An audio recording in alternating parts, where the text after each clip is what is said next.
मैं नरेंद्र मोदी को पहले से ही वॉच कर रहा हूं। मैं नरेंद्र मोदी को जानता हूं क्योंकि 4 साल तक नरेंद्र मोदी के लिए काम किया था, रामदेव जैसे दल्ले के साथ जुड़ करके।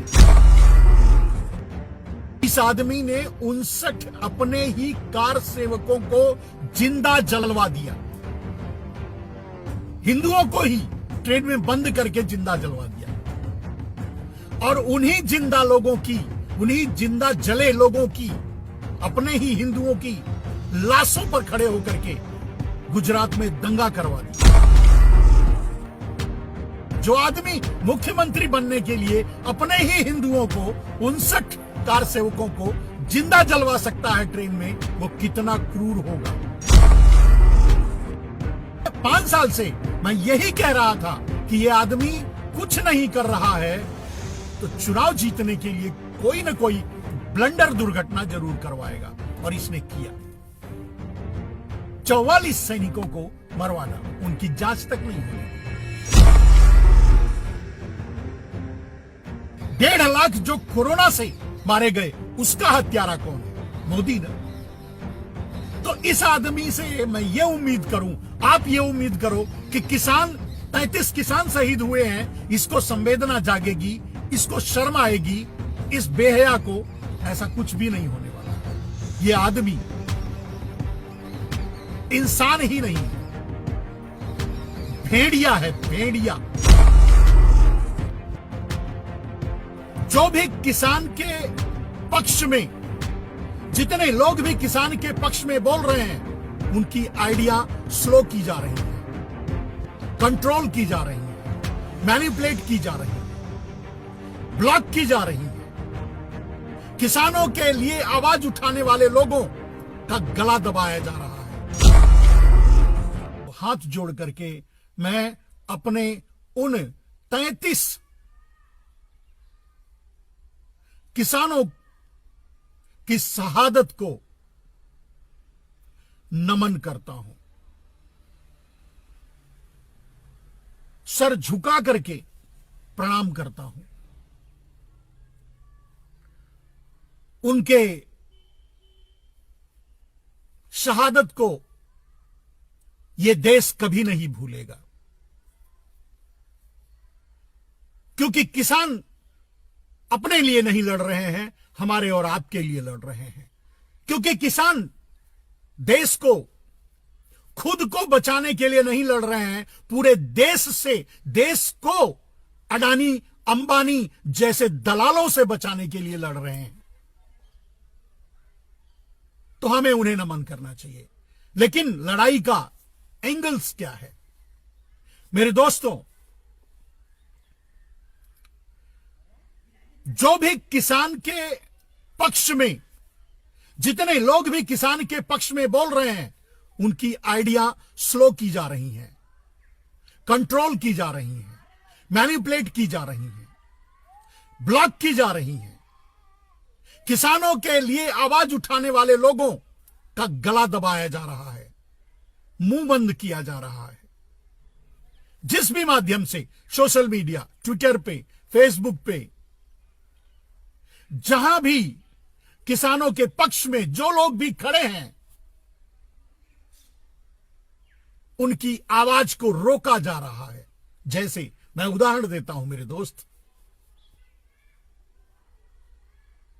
कि जब से किसान आंदोलन शुरू हुआ है, जिस दिन से किसान आंदोलन शुरू हुआ है, उस दिन से हमारी सारी आईडी को डिकोड किया जा रहा है, कंट्रोल किया जा रहा है, और पूरी तरह से कंट्रोल किया जा रहा है। अगर हमसे लाइव 1000 लोग जुड़े हैं, 2000 लोग जुड़े हैं, 3000 लोग जुड़े हैं, तो टाइमलाइन पे दिखाया जा रहा है 30 आदमी जुड़े हैं, 40 आदमी जुड़े हैं। यह किया जा रहा है। ऐसा अब सभी लोगों ने कहना शुरू किया है, किसान आंदोलन से जुड़े जितने भी लोग हैं या किसान आंदोलन का समर्थन जितने भी लोग कर रहे हैं, सबकी आईडियों को ब्लॉक किया जा रहा है। और अगर ब्लॉक नहीं कर पा रहे हैं, आइडेंटिफाइड आईडी है, ब्लॉक नहीं कर पा रहे हैं, तो उसे कंट्रोल कर रहे हैं, डिकोड कर रहे हैं। मेरे दोस्त, जब हम देखते हैं कि शेयर जो लोगों तक पहुंचा है वो कई हजार है, लेकिन जब लाइव में देखते हैं तो कुछ लोग जुड़े दिखाई देते हैं। अपने ही दूसरे मोबाइल से जब हम देखते हैं तो उसमें कुछ भी नहीं दिखता। कहने का अर्थ यह है मेरे दोस्त कि सिर्फ ये सरकार मीडिया को खरीद करके गोदी मीडिया बनाया है, इतना ही नहीं कर रही है, सोशल मीडिया को भी मैनिपुलेट कर रही है, कंट्रोल कर रही है, किसानों के समर्थकों को पीछे धकेल रही है, आवाज दबा रही है। यह मैं आपको बताना चाहता हूं, क्योंकि मैं टेक्नोलॉजी से ही जुड़ा हुआ हूं, टेक्नोलॉजी को समझता हूं और देख भी रहा हूं, वॉच भी कर रहा हूं। तो दोस्तों, ठीक है, एक क्रूर हत्यारा शासक जो करता है वो नरेंद्र मोदी कर रहे हैं, इसकी कोई चिंता नहीं है। हम और आप मिलकर के किसानों के समर्थन में जैसे खड़े थे यूं ही खड़े रहेंगे, सपोर्ट करते रहेंगे, उनको संबल देते रहेंगे, उन पर गर्व करते रहेंगे। तो दोस्तों,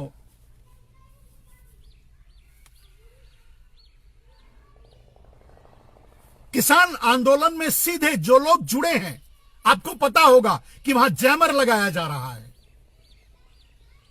वहां से किसान आंदोलन के अंदर से आप लाइव नहीं कर पाओगे या अपने सोशल मीडिया को ऑपरेट नहीं कर पाओगे।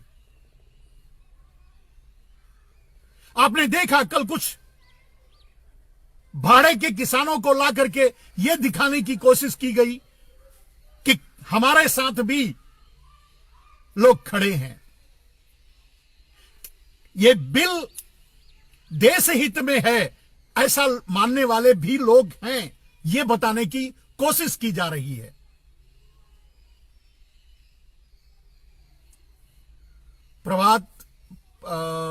प्रबल पाल कहते हैं, sir surfing is the beyond tolerance, suffering is the beyond tolerance. Sir suffering is the beyond tolerance, बिल्कुल सही कह रहे हैं मेरे भाई। बहुत बहुत बहुत। और वैसे भी मैं नरेंद्र मोदी को पहले से ही वॉच कर रहा हूं, मैं नरेंद्र मोदी को जानता हूं, क्योंकि 4 साल तक नरेंद्र मोदी के लिए काम किया था, रामदेव जैसे दल्ले के साथ जुड़ करके। नरेंद्र मोदी को प्रधानमंत्री की कुर्सी तक पहुंचाने के लिए अथक प्रयास किया था, रामदेव जैसे दल्ले के साथ जुड़ करके। और जिन चीजों को हम चाहते थे, जिन चीजों को मांगे थे, जिन चीजों को ताल कटोरा स्टेडियम में आकर के यही दल्ला वादा किया था, वो कुछ भी नहीं किया। विरोध करना जरूरी है, लेकिन दलाल, रामदेव जैसे दलाल तो अपनी दलाली लेकर अपने घर बैठ गए। श्री रविशंकर जैसे दलाल या बहुत से भगवा दलाल, उनके लिए राष्ट्र मुख्य नहीं था, उनके लिए अपनी दलाली, अपनी दुकान मुख्य थी। पिंटू मिश्रा, चाचा जी प्रणाम, धन्यवाद बच्चे। तो दोस्तों, जिस हालात में नरेंद्र मोदी ने आज देश के साथ जो क्रूरता बरत रहे हैं, यह क्रूरता उनमें आज नहीं आई है दोस्तों।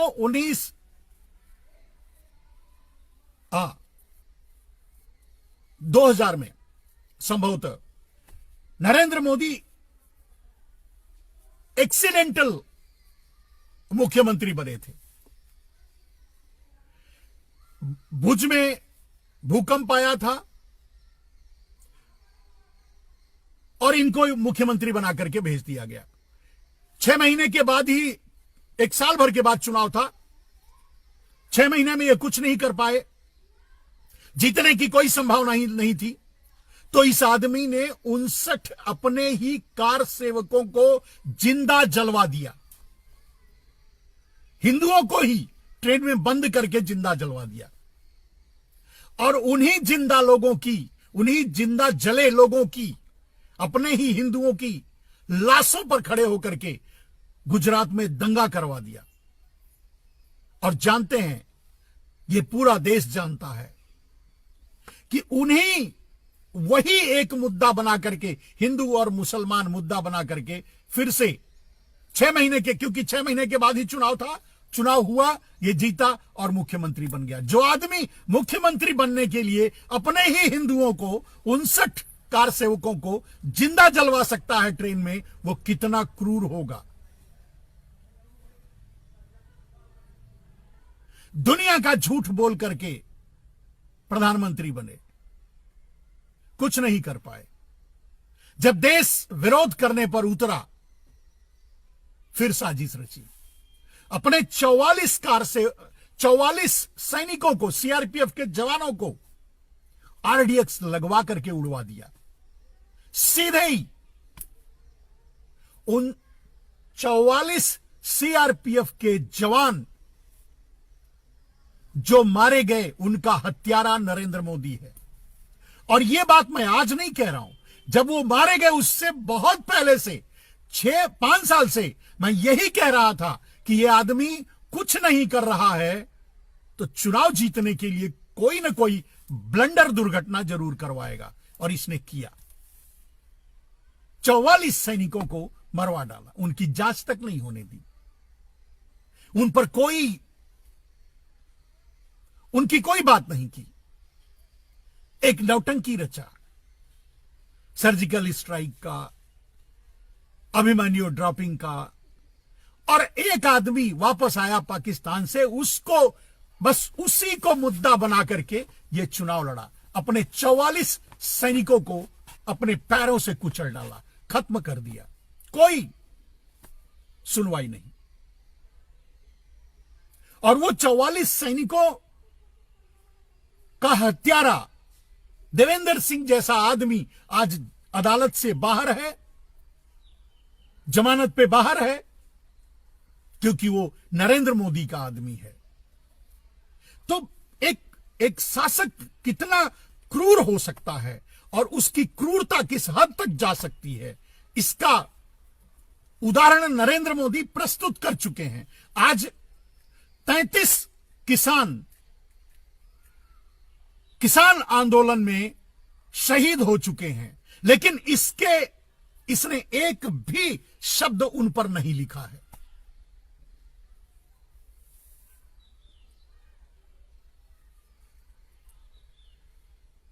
एक भी शब्द इस आदमी ने उन 33 किसानों के लिए संवेदना का नहीं लिखा है। 33 लोग मरे, कौन सी बड़ी बात है मेरे दोस्त।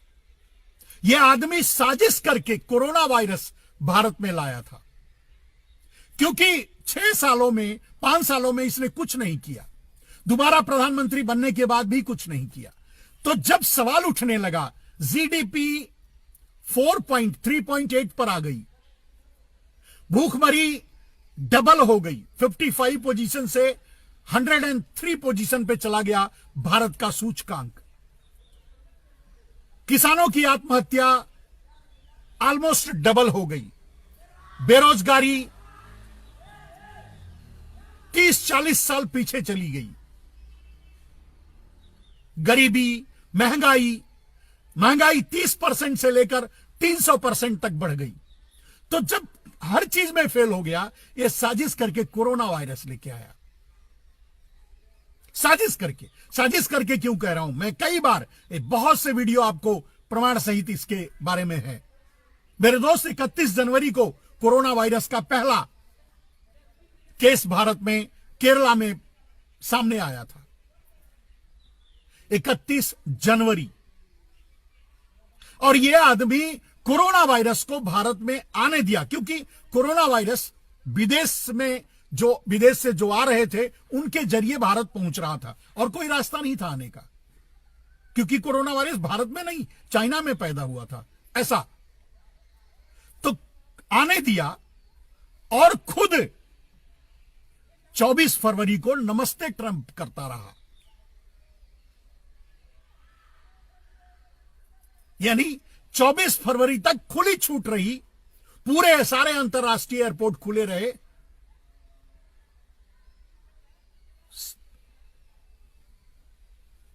दुनिया भर से नमस्ते ट्रंप में शामिल होने के लिए विदेशी आते रहे, कोरोना लाते रहे, देश में फैलाते रहे, और ये नमस्ते ट्रंप किया। कोई आइसोलेशन नहीं। और कोरोना भारत में फैल ही नहीं पाता, क्योंकि अनुभव हो चुका था कि कोरोना सिर्फ फ्लाइट में बैठकर आ रहा है। तो कोरोना भारत में फैल ही नहीं पाता अगर सिर्फ एयरपोर्ट आइसोलेट कर देता, अंतरराष्ट्रीय एयरपोर्ट को आइसोलेट कर देता, वहां आइसोलेशन केंद्र बना देता। जो भी विदेश से आते 14 दिन क्वारंटाइन में रहते, उसके बाद भारत के अंदर घुसते या अंदर जाते, अपने आप कंट्रोल हो जाता। लेकिन इसने नहीं किया। क्यों नहीं किया? क्योंकि 24 फरवरी को इसको नमस्ते ट्रंप करना था। कितना क्रूर था आदमी। कोरोना उस समय इटली, चीन और बहुत से कई देशों में तबाही मचा चुका था। उसका इंपैक्ट समझ में आ चुका था, क्या करेगा यह भी समझ में आ चुका था। लेकिन इसको कोई चिंता नहीं थी। इसको चिंता यह थी कि अगर कोरोना आ जाएगा तो कोरोना का बहाना लेकर के हम कह देंगे कि कोरोना आ गया इसलिए भारत विकास नहीं कर पाया। भारत का सत्यानाश तो कर ही चुका था, लेकिन उस सत्यानाश की जिम्मेदारी कोरोना पर डालने के लिए इसने कोरोना को खुली छूट दी। नमस्ते ट्रंप किया। नमस्ते ट्रंप बीतने के बाद भी मेरे दोस्तों, इसने आइसोलेट नहीं किया भारत को, अंतरराष्ट्रीय एयरपोर्टों को आइसोलेशन में नहीं डाला। 23 मार्च तक क्यों? 23 मार्च तक मैं ये बताऊंगा। 23 मार्च तक इसने अंतरराष्ट्रीय एयरपोर्ट्स खुले रखे, कोरोना को फैलने दिया, कोरोना को आने दिया। और 23 मार्च को जब मध्य प्रदेश की चुनी हुई सरकार गिरा करके अपनी सरकार बना ली, 24 मार्च को अचानक आकर के पूरे भारत को लॉक कर दिया, लॉकडाउन में डाल दिया। कितनी दुर्गति हुई, क्या क्या हुआ, कैसे कैसे लोग मरे, रोड पे मरे, और सबसे ज्यादा पीड़ित हुए बिहारी। यह कैसे मान लिया जाए मेरे दोस्त कि बिहार के लोग इतने बड़े मूर्ख हैं, इतने बड़े गधे हैं, इतने बड़े बेवकूफ हैं कि इस हत्यारे को वोट देते जिसने बिहारियों को रोड पे मार डाला, ट्रकों के नीचे कुचलवा करके, ट्रेन के नीचे कुचलवा करके, भूखे मार करके। इतनी दुर्दशा करने के बाद बिहारी इसको वोट दिए होंगे? नहीं।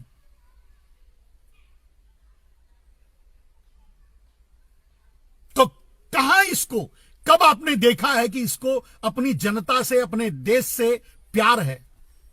यह तो दलाल है, चीन और अमेरिका का दलाल है। यह तो अडानी और अंबानी का कुत्ता है, उनके दरवाजे पर बंधा हुआ कुत्ता, उनके लिए काटता है, उनके लिए भूखता है। आप देख चुके हो। जो आदमी अपने मालिक के लिए यानी अंबानी के लिए अपने देश की सुरक्षा से समझौता कर सकता है, राफेल घोटाला कर सकता है, वो किस हद तक जाएगा इसका अंदाजा आप लगा सकते हैं। तो कोरोना की बात इसलिए बता रहा हूं मेरे दोस्त, क्योंकि आज मैंने कहा कि 33 किसान शहीद हो गए, उस पर इनकी कोई प्रतिक्रिया नहीं है। ये नहीं होगी, ये मान्य है और ये हम समझते हैं, इसे कोई संवेदना नहीं है। नौटंकी करने जाएगा, गुरुद्वारे में चला गया, ड्रामा करने। गुजरात में चला गया किसानों से मिलने, क्योंकि और कहीं जाना चाहिए। पंजाब में किसानों से पीड़ित तो वहां के लोग हैं, आंदोलन में बैठे हैं भारत के किसान, तो और दूसरे प्रदेशों में जाना चाहिए। गुजरात तो हमेशा ही दलालों का शहर रहा है, दलाल रहे हैं, वहां जाने से क्या फायदा। तो मैं ये कह रहा था मेरे दोस्त कि इस समय 1 करोड़ लोग, अब याद करो, मेरे सारे वीडियो देख डालो, मैंने यही कहा था कि एक दिन 1 करोड़ से भी ज्यादा पीड़ित हो जाएंगे कोरोना से। तब भी आपकी आंख खुले ना खुले मैं नहीं जानता। 1.5 लाख लोग मारे जा चुके हैं। जब ये 1.5 लाख लोगों के मरने पर कोई संवेदना, कोई ट्वीट, कोई हमदर्दी नहीं है, तो 33 किसान मरने पर इसे क्या फर्क पड़ेगा। मैं ये बताना चाहता हूं मेरे दोस्त कि हमने गलती से एक हत्यारे, एक क्रूर, कसाई, दुर्दांत आदमी को चुन लिया है। एक हत्यारे को देश की बागडोर दे दी है, देश की सत्ता दे दी है, प्रधानमंत्री की कुर्सी दे दी है। सुधारिए, सोचिए, गंभीरता से विचार कीजिए।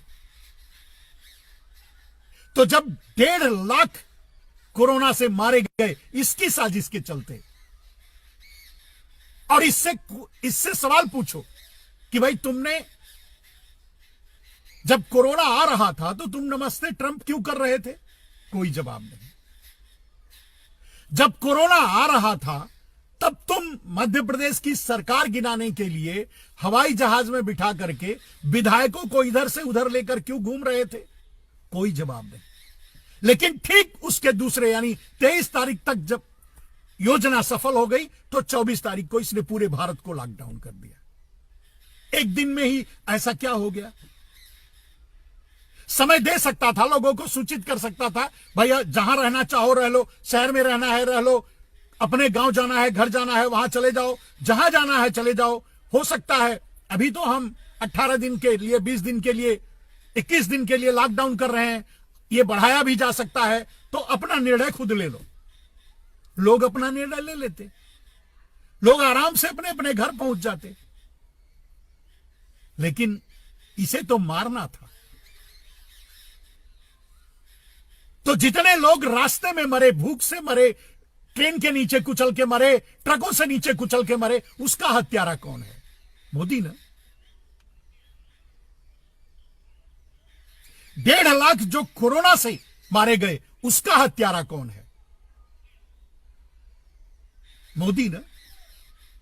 तो इस आदमी से मैं ये उम्मीद करूं, आप ये उम्मीद करो कि 33 किसान शहीद हुए हैं, इसको संवेदना जागेगी, इसको शर्म आएगी, इस बेहया को। ऐसा कुछ भी नहीं होने वाला है। ये आदमी इंसान ही नहीं है, भेड़िया है, भेड़िया, एक दुर्दांत भेड़िया, नरभक्षी भेड़िया। नरेंद्र दामोदर दास मोदी भारत के प्रधानमंत्री की कुर्सी पर बैठा हुआ, मैंने पहले भी कह चुका हूं कि ये शिवलिंग पर चढ़ा हुआ बिच्छू है। इसको मारकर वहां से उतारना इतना आसान नहीं है। जब इस पर आफत आती है, ये धर्म की आड़ ले लेता है, मंदिर के अंदर घुस जाता है, गुरुद्वारे के अंदर घुस जाता है। और इसीलिए कहते हैं कि ये शिवलिंग पर चढ़ा हुआ बिच्छू है। आप कैसे मारोगे? आप सोच के देखो कि अगर शिवलिंग पर एक बिच्छू बैठा है, उसको डंडे से कैसे मारोगे? आप ऐसा नहीं कर पाओगे। क्यों नहीं कर पाओगे? कि मैं शिवलिंग पर प्रहार होगा इस बिच्छू को मारने के लिए, आप नहीं कर पाओगे। इतना सातिर आदमी है। मैंने कहा कि जब भी ऐसा लगता है कि अब ये नंगा हुआ, अब इसे लोग नहीं छोड़ेंगे, तो ये मंदिर में घुस जाता है, मस्जिद में घुस जाता है, गुरुद्वारे में घुस जाता है। कल गुरुद्वारे में घुस गया। इस आदमी से मंदिरों को, मस्जिदों को, गुरुद्वारों को बचाना चाहिए। ये ऐसा बिच्छू है, ये मैंने कहा कि ये भेड़िया है, भेड़िया, और वो भी नरभक्षी भेड़िया। भेड़िया वैसे भी छुप के रहते हैं, वार करके कुछ कभी किसी पर वार किया और मारे खाए, ऐसा होता है। लेकिन जब नरभक्षी हो जाते हैं तो ढूंढ ढूंढ करके इंसानों को खाते हैं। ये नरभक्षी भेड़िया है। इसके बारे में सोचना होगा इस देश को।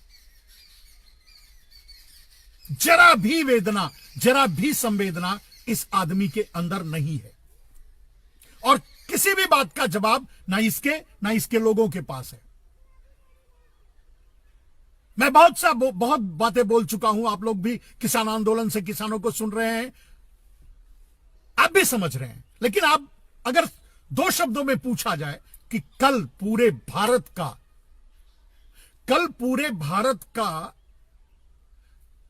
कृषि और अनाज यानी उपज, कृषि और उसका उपज अगर अडानी अंबानी के हाथ में चला जाएगा, जो कि जाना है, चला जाएगा, तो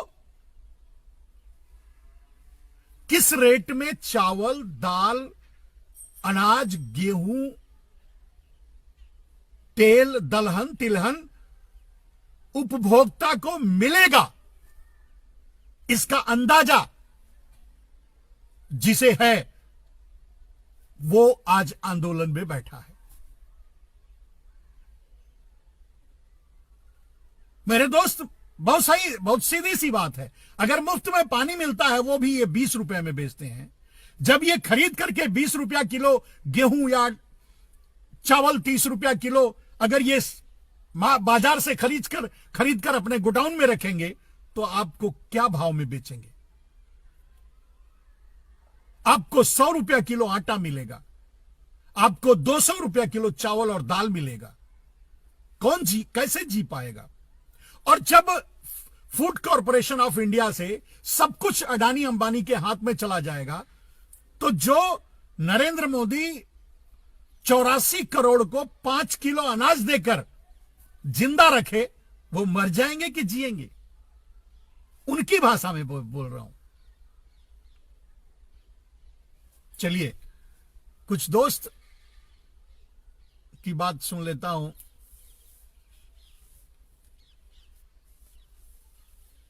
कामत जी कहते हैं सही कहा, धन्यवाद बंधु। मुन्ना राजा कहते हैं बाबा जी जरा कोलकाता भी चले जाइए। जाएंगे, हम जाएं या ना जाएं, लेकिन ये तो लोगों को जरूर बताएंगे कि अगर कोलकाता को खत्म करना है, सर्वनाश करना है, तबाह करना है, चीन और अमेरिका को बेचना है, तो बीजेपी को वोट दे देना। ये तो बताएंगे ही। और मुझे ऐसा नहीं लगता कि कलकत्ता के, वेस्ट बंगाल के बंगाली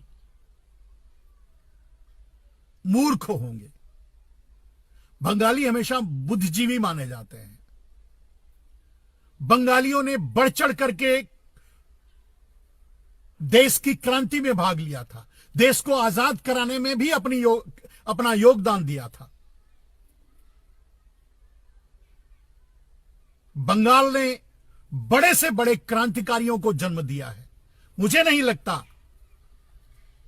कि बंगाली इस हत्यारे के चक्कर में फंसेंगे। इतना तो मुझे भरोसा है, और दुनिया भरोसे पर कायम है, हमें भी भरोसा है। तो दोस्तों, आज कोरोना से 1.5 लाख से लोग मर चुके हैं और 1 करोड़ पीड़ित हो चुके हैं। देश पूरी तरह से तबाह हो चुका है, बर्बाद हो चुका है, लेकिन कोई संवेदना नहीं, कोई सवाल नहीं इस हत्यारे से, इस भेड़िए से।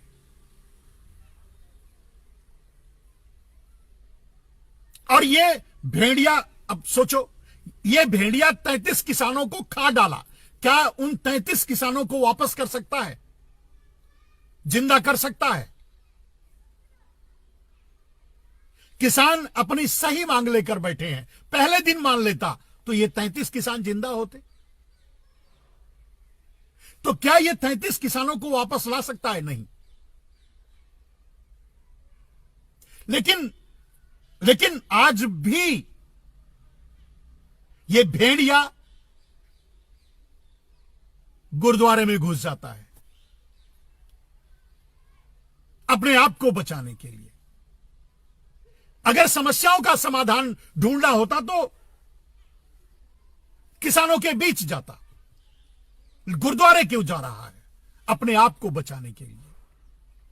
मेरे दोस्त, जब पूरा देश उद्वेलित हो गया, पूरा देश त्रसित हो गया, पीड़ित हो गया, तो यह सामने आया, आंसू बहाया और देश को यह कहा कि 50 दिन के अंदर सब कुछ ठीक नहीं हो गया होता, होगा, नहीं हो जाएगा, तो हमें जिस चौराहे पर कहोगे हम खड़े हो जाएंगे। इस भेड़िए से पूछो, आज तक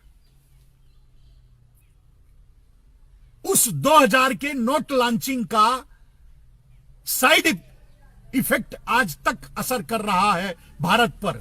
यह किस चौराहे पर मिलेगा आपको? मेरे दोस्त, हम आपसे जुड़ते हैं, अपनी भावनाएं आप तक पहुंचाते हैं, किसानों से संवेदनाएं जाहिर करते हैं। हम भी किसान हैं, हमें उनका दर्द पता है। हम भी अभी ये लाइव देख रहे हैं। अगर इस वीडियो में भी देखेंगे पीछे की तरफ तो आपको दिखाई देगा कि बाहर बैठकर लाइव भी नहीं कर सकता, इतनी ठंड है और कोहरा पड़ रहा है। सोचिए कि यहां जहां 14 डिग्री सेंटीग्रेड है और जहां 4 डिग्री सेंटीग्रेड दिल्ली के बाहर, वहां लोगों की क्या हालत होगी।